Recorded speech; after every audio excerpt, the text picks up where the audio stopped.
karena jasa Bapa dan Ibu guru.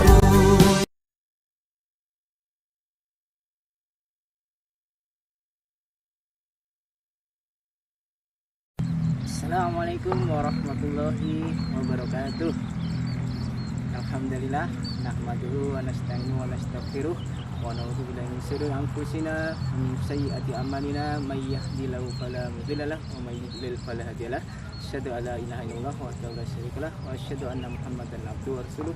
Allahumma shalli ala Muhammad wa ala alihi wa sahbihi wa barik wa sallim ajmain. Ya, ini alhamdulillah berjumpa lagi dengan Ustadz Surahman dengan suasana yang sangat berbeda. Biasanya kita di kelas ya, ini kalau ini Ustadz di tengah sawah. Nah, biar beda. Ya, apa kabar putra putri SMPIT Samratul Fuad semuanya? Mudah-mudahan dalam kondisi yang sehat walafiat, sehat fisiknya, sehat hati, sehat pikiran, ya insyaallah ya. Baik putra putri semuanya, untuk pagi ini Ustadz kebagian isi kajian. Jadi Ustadz tugasnya adalah menyampaikan tentang hadis arba'in. Jadi mengulang lagi atau mengingatkan putra putri semuanya tentang hadis arba'in yang alhamdulillah sudah sebagian ya, putra putri semuanya sudah menghafal dari dari hadis pertama, hadis kedua, ketiga dan seterusnya. Nah, ini Ustadz mengingatkan kembali ini tentang hadis arba'in. Hadis arba'in itu ditulis oleh siapa yo? Ada yang ingat ya? Namanya, nama yang menghimpun hadis arba'in itu ini sangat masyhur, namanya An-Nawawi. Jadi dulu ada dua ulama yang sangat masyhur di dunia ini yang namanya sama-sama An-Nawawi. Namanya sama-sama Nawawi. Dan yang salah satunya adalah Imam Nawawi Al-Jawi Al-Bantani. Jadi Al-Bantani dari Banten, dari Indonesia, ini sangat masyhur. Beliau itu jadi menulis banyak kitab gitu, sampai lebih dari 100, ada 115 lebih yang ditulisnya. Beliau ahli ilmu-ilmu keislaman, ilmu fikih, ilmu hadis dan seterusnya. Bahkan beliau dijadikan imam di Masjidil Haram. Jadi ada loh orang Indonesia itu yang jadi imam di Masjidil Haram. Salah satunya ini Imam Nawawi Al-Jawi Al-Bantani. Ada juga Syekh Ahmad Khatib Al-Minangkabawi yang dari Minangkabau, itu juga sempat jadi imam besar di Masjidil Haram. Nah, mudah-mudahan nanti di antara kalian yang putra-putra terutama ada di antara kalian yang jadi imam besar di Masjidil Haram. Amin ya rabbal alamin. Ini luar biasa insyaallah. Nah, itu An-Nawawi yang satunya. Nah, tapi itu bukan yang menulis atau bukan yang menghimpun hadis arba'in yang putra putri semua sudah menghafal itu. Jadi kalau Ustadz bukunya yang kecil itu yang warna hijau yang nggak punya itu. Jadi Ustadz bawa ini syarah hadis arba'in. Kalau ini jadi penjelasan hadis arba'in yang ditulis oleh Ibnu Dakikil. Jadi nanti Ustadz akan sedikit membahas atau mengingatkan kembali dari hadis yang ada di kumpulan hadis arba'in itu. Nah, sekali lagi kalau yang hadis arba'in yang nulis An-Nawawi, tapi bukan yang dari Banten, bukan yang dari Indonesia. Tapi kalau beliau dari Nawa di Damsyik itu Damaskus. Damsyik itu Damaskus. Kalau ya Putra Putri mungkin mengenal Syria, Suriah. Nah, ini An-Nawawi yang menghimpun hadis arba'in itu dari Suriah. Nah, kita masuk di hadis pertama yang putra putri semua saya yakin sudah pada hafal begitu, karena ini hadis pertama jadi sudah dihafalin berkali-kali. Nah, hadis pertama tentang niat ya. An Amiril Mukminin Abi Hafs Umar ibni Khattab radhiyallahu anhu qala sami'tu Rasulullah sallallahu alaihi wasallam yaqul. Nah, jadi ini diriwayatkan dari Abu Hafs. Abu Hafs, siapa itu Abu Hafs? Nah, kalau kita ya lebih mengenal dengan nama Umar bin Khattab. Jadi kalau di Arab itu biasanya dipanggil itu dengan kunyah. Kunyah itu yang dinisbatkan ke anaknya, ke putra-putrinya, atau hal-hal khusus yang terkait seseorang itu. Nah, misalnya ini Umar itu biasa dipanggil Abu Hafs karena putrinya Hafsah gitu. Nah, kemudian dia punya isim, namanya itu Umar, dan juga punya lakob atau julukan. Nah, julukannya siapa? Julukannya Al-Faruq, pembeda. Nah, jadi kalau di Arab itu biasanya punya tiga nama. Yang pertama nama kunyah. Nah, ini contohnya Abu Hafs, kemudian isim, namanya sendiri adalah Umar, kemudian dijuluki Al-Faruq. Nah, hadis ini diriwayatkan oleh sahabat Umar bin Khattab. Sami itu Rasulullah sallallahu alaihi wasallam yaqul innamal a'malu binniyat wa innamal likulli imri'in ma nawa. Kemudian faman kanat hijratuhu ilallahi wa rasulih wa hijratuhu ilallahi wa rasulih wa man kanat hijratuhu lidunya yusibuha aw imra'atin yankihuha wa hijratuhu ila ma hajara ilaih. Jadi yang pertama innamal a'malu binniyat, sesungguhnya semua amal itu tergantung pada niatnya. Dan orang akan mendapatkan apa yang diniatkan atasnya. Jadi tergantung niat amal apapun. Jadi kalau para ulama ini diantaranya menyebutkan bahwa hadis ini adalah sepertiga ilmu atau sepertiga agama. Kenapa? Karena kalau kita beramal soleh, amal soleh itu kita menggunakan yang pertama hati, ya niat itu tadi.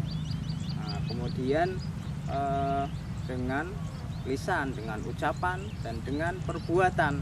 Kayak iman itu kan meyakini dalam hati, kemudian mengucapkan dengan lisan, kemudian melakukan dengan perbuatan. Nah, jadi ini masalah hati, masalah niat di hati ini merupakan jadi sepertiganya. Ini sangat penting sekali, maka para ulama sering menempatkan hadis ini di hadis yang pertama, hadis termasuk di hadis arba'in ini, di hadis kumpulan hadis sahih Imam Bukhari juga yang pertama, hadis tentang niat, karena ini memang penting sekali tentang niat ini. Jadi innamal a'malu binniyat, segala sesuatu atau segala amal perbuatan manusia itu akan dinilai dengan niatnya.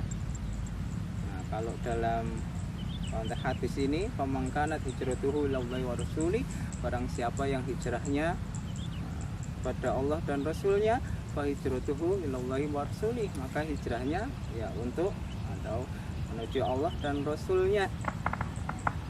Ini karena riwayat hadis ini jadi asbabul wurudnya, jadi sebab hadis ini kabarnya ada salah seorang sahabat Nabi yang waktu itu hijrah dari Mekah ke Madinah, tapi niat awalnya itu karena ada seorang sahabiah yang juga hijrah ke Madinah yang pengen dia nikahi. Jadi kemudian turun hadis ini, fa hijratuhu wa man kanat hijratuhu lidunya yusibuha aw imra'atin yankihuha fa hijratuhu ila ma hajara ilaih. Jadi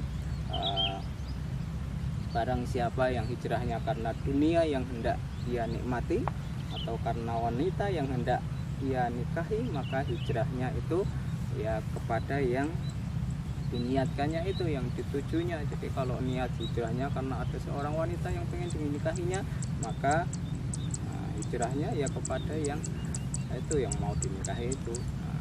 Jadi niat.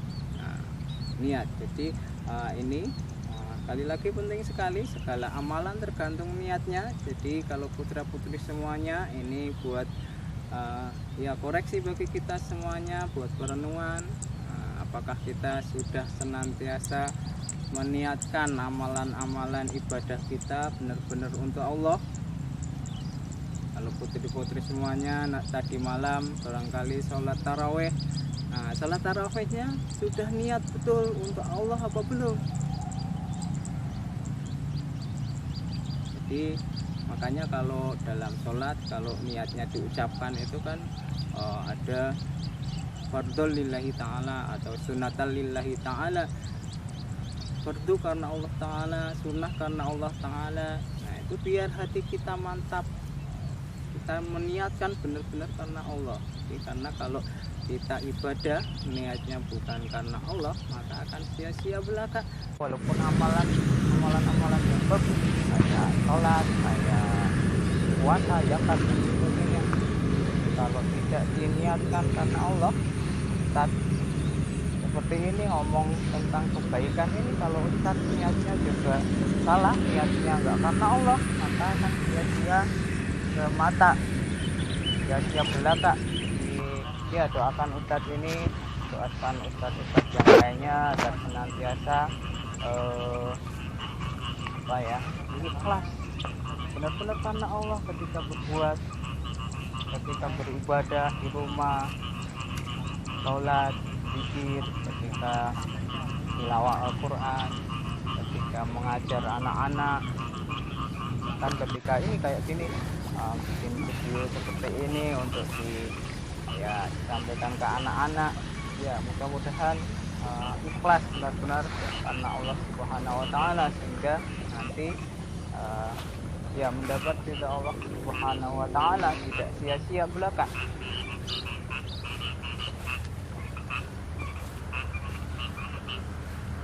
Ya, ada yang unik dari hadis ini. Jadi kalau di kalimat yang awal itu pemangkanat hijratuhu ilallahi wa rasulih wa hijratuhu ilallahi wa rasulih. Jadi barang siapa yang hijrahnya kepada Allah dan Rasulnya, maka hijrahnya kepada Allah dan Rasulnya. Nah, tapi yang kedua, yang selanjutnya itu wa mangkanat hijratuhu lidunya yusibuha awim rongkai awim ra'atin yang kihuha wa hijratuhu ila ma hajaro ilaih.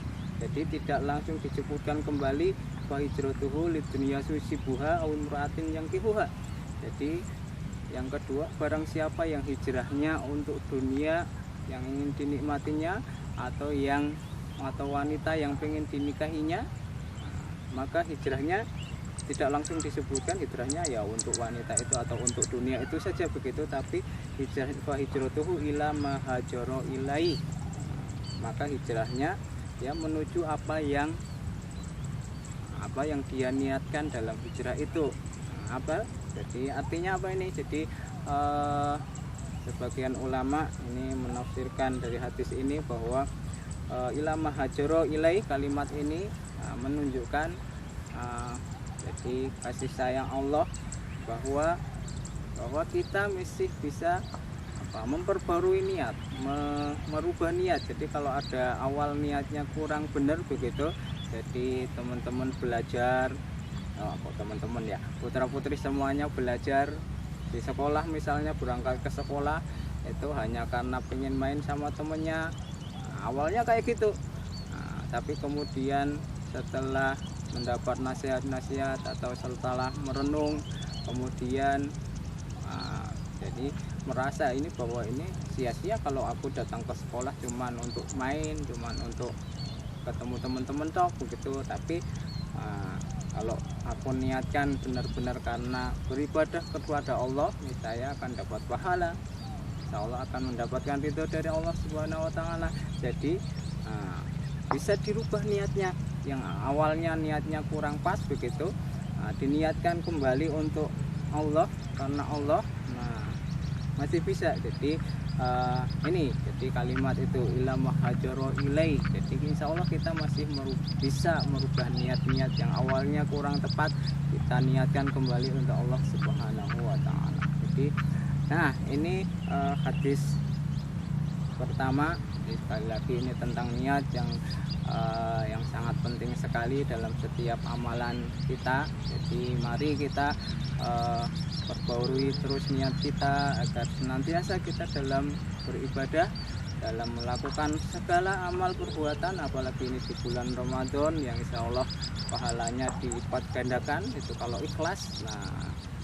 Insya Allah kita lagi perbarui niat terus, mudah-mudahan pada akhirnya nanti segala amalan perbuatan kita akan mendapatkan pahala dari Allah dan mendapatkan ridho dari Allah Subhanahu wa Ta'ala. Baik, untuk pagi ini kita sampai hadis 1 dulu, insya Allah kapan-kapan Ustaz lanjutkan. Kita akan ketemu lagi mungkin ya dalam suasana yang barangkali hampir sama kayak gini. Nanti Ustaz nggak tahu akan di mana, tapi insya Allah kita akan berjumpa lagi. Baik ya, cukup putra putri sekalian, Ustaz akhiri dulu. Wassalamualaikum warahmatullahi wabarakatuh.